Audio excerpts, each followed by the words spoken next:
పాక్ ఆక్రమిత కశ్మీర్ తీవ్ర హింసాత్మక నిరసనలతో అట్టుడుకుతోంది. పాకిస్తాన్ పాలకుల ఏకపక్ష నిర్ణయాలకు వ్యతిరేకంగా స్థానిక ప్రజలు, నిరసనకారులు పెద్ద ఎత్తున వీధుల్లోకి రావడంతో పీఓకే రణరంగంగా మారింది. నిరసనకారులకు పాక్ భద్రతా దళాలకు మధ్య జరిగిన భీకర ఘర్షణలు, పోలీసుల కాల్పుల్లో ఇప్పటివరకు 27 మంది ప్రాణాలను కోల్పోగా 200 మంది గాయపడ్డారు.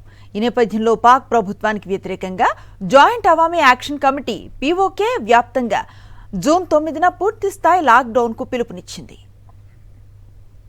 పీఓకేలో జూలై 27న శాసనసభ ఎన్నికలు జరగనున్నాయి.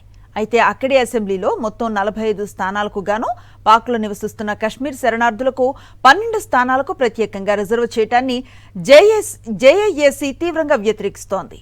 ఈ స్థానాల్లో పోటీ చేసే వారెవరూ స్థానికంగా ఉండరని నిరసనకారులు వాదిస్తున్నారు. మరిన్ని అప్డేట్స్ కోసం ఛానల్ ను సబ్స్క్రైబ్ చేయండి. నోటిఫికేషన్స్ కోసం బెల్ ఐకాన్ పై క్లిక్ చేయండి.